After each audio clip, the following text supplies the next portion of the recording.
Welcome to Slowhome Studio. Too many people live in badly designed houses, and we want to change that. We're going to be looking at some solutions for Dayle's house in Calgary. She's got an infill, as you remember, and there's an issue with the living room as well as the kitchen. And we actually think that the solution to the living room starts in the kitchen. Yeah, no, she actually came to our kitchen design workshop because she is contemplating a kitchen renovation. And this is a challenge because it's a fairly new condo or fairly new infill, so they can't really afford to do a massive gut. But we think there's a couple surgical things they could do to fix That's this. right, and really the key is when you start to take some measurements and you realize that we've got 6.5 feet between this counter and this wall, and we think that what you really need to do is have a galley kitchen, and that you need to develop something that's more like that so that you actually can get a better appliance triangle across there and then have your regular circulation through the kitchen. It's not ideal to do that, but with the layout and the constriction of width, there's really not much we can do. We're going to have to walk somewhere, and we think that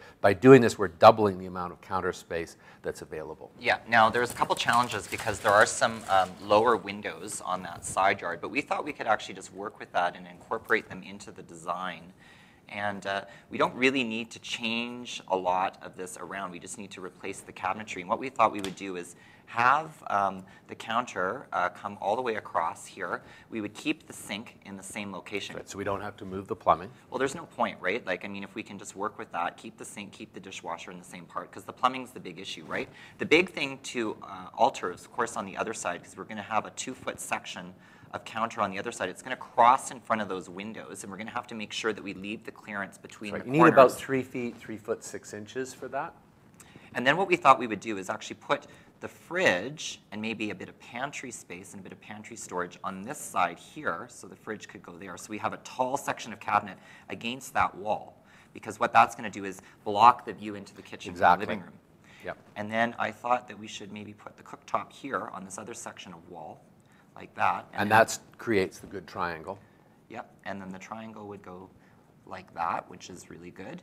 And then we came up with another idea, is possibly what we could do is put maybe a 3/4 piece of millwork sort of on this section here to create a focal point for the living room, because we don't need a big wide opening. No, we need again, 3 foot 6, something like that there, and then that would provide us some space for the furniture to focus towards. That's right. So in the sort of ultimate world, perhaps that becomes the fireplace, although I don't really think that there's a good reason to move this fireplace. I just think that we need an alternate focal point, as you just said. This could be a television, it could be some kind of art display, something like that. Dayle, you'll have to figure that out for yourself. But really what that does is it creates a focal point, which then means we can actually legitimately turn our furniture this way, as you've already got, and then have a freestanding chair as you've got. But now it's not so strange. I mean, it is a little odd to have the fireplace there, but not as much if you've got a focal point over on this side. Yeah, I think this really makes sense, because now we've clearly said that that's circulation, and there's clearly a reason and a logic. I sort of see this coming up maybe